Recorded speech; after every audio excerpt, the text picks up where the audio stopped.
First হয়েছো, second হয়েছো, third হয়েছো, এই র্যাঙ্কটা তোমাদের জন্য আজকে অনেক ইম্পর্টেন্ট, বাট অনেক লম্বা লাইফে এটা খুব একটা ইম্পর্টেন্ট না।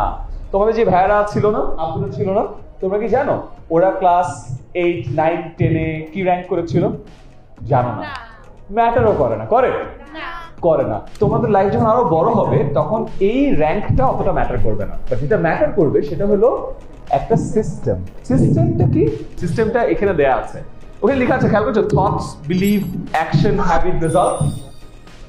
থট মানে কি? তোমার চিন্তা। বিলিভ কি? বিশ্বাস। তুমি যেই ধরনের চিন্তা সারাক্ষণ করো সেটা আস্তে আস্তে তোমার বিশ্বাসে রূপান্তরিত হয়। তার মানে তুমি যেরকম চিন্তা করবা সেরকম চিন্তা থেকে আস্তে আস্তে তোমার বিশ্বাসে রূপান্তরিত হয়। আর তুমি যে ধরনের বিশ্বাস রাখো, তোমার বিলিফ, ওই ধরনের অ্যাকশন আসবে না? তাহলে তোমার বিশ্বাস থেকেই তোমার অ্যাকশন আসে, রাইট? এবং যে অ্যাকশন তুমি প্রতিদিন করো সেটা আস্তে আস্তে কি হয়? অভ্যাস হয়ে যায় না? আর তোমার অভ্যাস যদি ভালো হয়, দিন শেষে রেজাল্ট কি হবে? তো আজকে থেকে চেষ্টা করবা তোমার চিন্তা, থটসটাকে চেঞ্জ করার, আস্তে আস্তে সবকিছুই চেঞ্জ হয়ে যাবে। তো এই সিস্টেমটা খুবই ইম্পর্টেন্ট।